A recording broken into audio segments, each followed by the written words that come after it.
this is Christian Pokemon Champion here with a different type of challenge. Beating Yu-Gi-Oh! Sacred cards without monsters with 4 or more levels. Now I've been making content mainly related to Pokemon, hence Christian Pokemon Champion. But I don't only like Pokemon, in fact I'm kind of bad at it. So I decided that once in a while, I'll do a video on topics not just about Pokemon, which would include Yu-Gi-Oh! But hopefully you guys are cool with the change in pace. Now the rules. The rules for this challenge are a little more simple than in other challenges. This is because Sacred Cards is a relatively simple game. In this run, I'm only allowed to have monsters levels 1 through 3. Generally speaking, the level of the monsters is congruent with their strength. I'm allowed, however, to use higher leveled monsters in situations where monsters are born and change of hearts are relevant. This is because these monsters aren't owned by me, but by my opponents. Albeit, throughout the run, this type of occurrence only happened about twice, so it's not a common situation. Just as long as the monster is not in my deck, it'll be allowed. Now let's begin! I named myself Job Jr. Brooklyn Rage and Anime Hair came to my one-room apartment. I must be a college student in this game. We go to a random part of the city. Dude, your hair is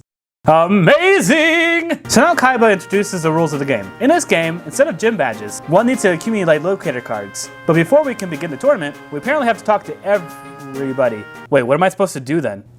Oh, you have to press R, indicating you want to duel everyone. Why do I even need to do this? And they're like, it's not even 9 o'clock, Job Jr. Be patient, Job Jr. Hello, Naruto. Believe it! So now let's introduce our targets today. We have Nominative Determinism, Anime Hair, Single Lady, I'm a Single Lady, I'm a Single Lady, Patient Zero, Team Galactic Grunt, and Captain Nemo. These are the people that would give me locator cards. Except Single Lady for some reason. So now let's begin! Officially, at least. Wait a sec. We have to watch this cutscene first. It kind of looks like time has stopped. Now during my first official duel, I want to explain one mechanism of the game. Sacred Cards' cards each have an attribute, similar to Pokemon. Moreover, each type has an advantage over one another, and a weakness of a different type, just like Pokemon. For instance, light monsters have an advantage over fiends, but are destroyed by monsters. I don't really know why shadows have an advantage over light. This is relevant because I'll be utilizing the strategy especially towards the end of the game. Why even have this card store in the game and not make them the shop to obtain more cards? Why make a completely different card shop that's not even in the show? After dueling all non-canon duelists, who apparently do not have locator cards, so I'm just basically a bully in this game, I attempt to obtain my first locator card. This will be with Patient Zero. I do have to be one of his posses. I wish I had a gang. You don't stand a ghost of a chance. I did dominate the game because of my 900 attack beat sticks. He was so easy, I just had to beat him again. I actually accidentally pressed R. The second time around, he did give me a level 3 monster with 1500 attack. That's pretty good, Patient Zero. Kinda looks like you too. Nominative Determinism doesn't want to battle me just yet. So let's go to a dark alley and hope there's somebody with a locator card there. Oh, a random kid. Just please don't say Red Rum. Is that right? I don't really know my horror film references too well. Anyway, we're supposed to duel ESP Ropa to obtain our next locator card. But wait, I have to give Ropa a nickname. Stock version of Kaiba. There, that feels a little more natural for me. Stock version of Kaiba wants me to duel his Smokibus first, because he's such a good brother. PPP. Ha, he said PP. Other than cheap Kaiba using the type advantage against me, I had the control of the match. You just need to make sure that duelists like him not have any monsters after your turn's over. Otherwise, they may tribute it for a higher leveled monster. Jinzo is an example for fake Kaiba. After Kaiba number 2, I went straight to Nominative Determinism. Now this is the first duelist who really takes advantage of the field bonus. In this game, when there's a field card, it strengthens the attack of the monsters that are related to that field by 30%. This makes the monsters have really weird stats, like 780 attack. I had a slight scare toward the beginning, but I happened to draw my stronger monsters. I hate barely not beating him with 30 HP left. Triggers my OCD. Once he was beaten, a new area is discovered. I guess no one is allowed to go to the park unless you defeat Nominative Determinism. That sounds like a philosophical battle. Anyway, next is Team Galactic Grunt. I again have to beat his gang. Now I do reform my deck so that I have more fire monsters to give me an advantage over Galactic Grunt. Get in there! Get in there! Ah!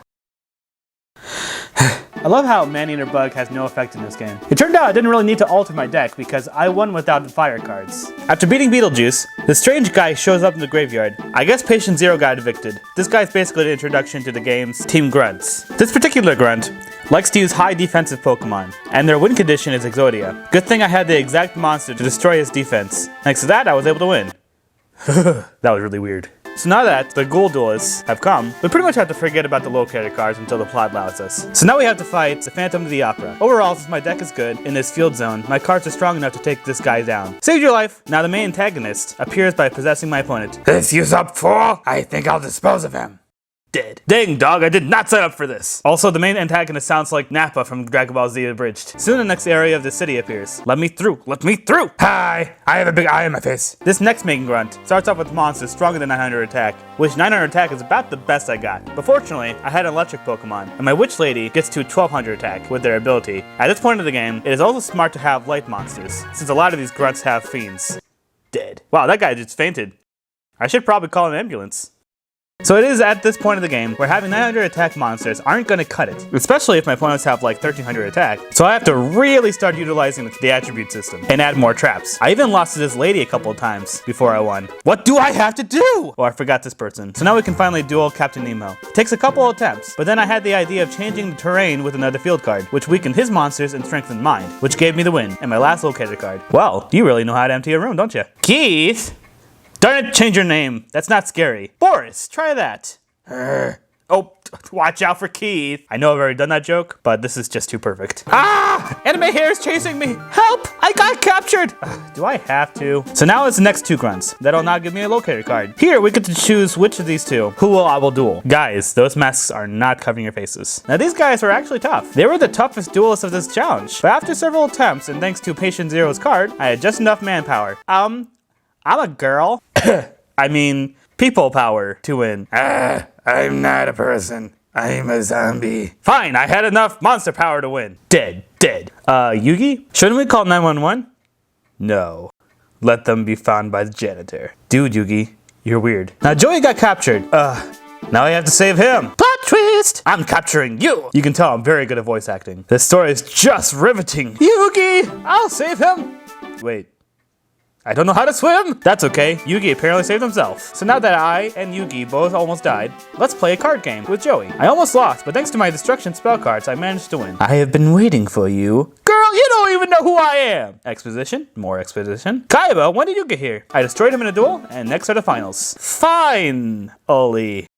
But before we're allowed to go into the blimp, we have to talk to everybody. Why? Por qué? Why do I even have to do this? Slifer, use tackle! Dead. Wow, this game should be rated R or something. For my first opponent of the finals, I'll be fighting Merrick Ishtar. Because of my traps, I was able to bypass the stronger monsters. He's not Merrick. I'm Merrick. What a twist! Winged Dragon Raw, use tackle. Wah! Dead. Well, at least it wasn't Yugi this time that killed someone. Oh, right, I have to give Merrick a nickname. Purple Coat Earring Man. I don't know, I don't really have a really good nickname this time. What am I supposed to do? This is the third time I got lost, trying to figure out what to do next. Finally! Blue Eyes, White Dragon, use tackle. Dead. At this point, I'm just used to it. For the semifinals, I had to fight Anime Hair. You may have hair, but I don't know what I have. Got it, I have a hat. Thanks to my traps, my army of light monsters won. I'm just surprised Anime Hair didn't just faint. This card game really takes a lot out of a fella. Once Kaiba's ego lost, it's now just Purple Coat Earring Man and me. That would be a really weird title for a WWE match. It's finally time! It's time to fight the champion of, the main antagonist. Kind of weird saying it that way. I summon Ryokishin. Dang, 2000 attack? I summon this lizard thingy. I summon my lamp. Whose special effect is to summon Will Smith. Attack! And now attack my Ryokishin. I'll just set this trap. Now I attack with one of my strongest monsters to destroy this table art, which will in itself destroy my monster. I sacrifice both of my monsters to summon something that will be destroyed by your suspicious trap. Well, that was nice. I summon this cute toy cannon and attack for 900. I summon a monster, almost 3 times stronger than your monster. Attack, Johnny Depp. My turn. I set this trap and attack with this invisible angel. I use Monster Reborn to summon your monster. And that's not it. I sacrifice it to summon this high-level monster! And now I sound like the Molinator. And use this effect! I'm not sure what it does, but it has an effect. I suppose I'll summon my mummy. And use this effect of Kagebushin no Jutsu, mainly as a shield. I summon a monster that won't be shown! Hack! My monster! I'll attack with my other monster! Destroy your mummy! I'll set a trap that's supposed to destroy all monsters on the field, but for some reason in this game will only destroy your monsters. And summon an electric toy. Ah! I fell for your trap! I end my turn. Good, now I have control of the game. I summon this monster that literally has no ligaments. Attack all my monsters. My turn. Now I summon a surprisingly weak monster that destroy your invisible angel. I end my turn. Attack all my monsters. Now I summon a strong monster, but we'll use this effect to make it weaker, just to inflict a little damage to your HP. Ha ha ha ha ha ha. Nice, I drew a monster reborn. I'll use it. Oh, I got the one weak monster he has. I put all my monsters in defense mode. I sacrifice my monster to summon a stronger monster, but then do nothing with it. He used his effect. No idea what it does though. I guess I have my turn, because I got nothing else. I summon a band monster and attack. I guess I'll just use Dark Hole. I set, and summon a monster turtle, and attack. I special summon Ahmed from your graveyard and attack. Oh, a trap. I end my turn. I set and attack. Oh dang, I'm close to losing. I use Harpy's Feather Duster on your trap, because I can't handle traps. I set and end. I summon a monster that won't be affected by your trap, because it's too strong. Attack. No, my monster. Oh, nice. I set a very weak trap. A trap. I should be okay. I attack. No, I fell for your inconspicuous trap. Okay, I just need one monster. Heart of the cards, give me a monster. I set a trap. My turn. I end my turn. Okay. Second try, give Mama a monster.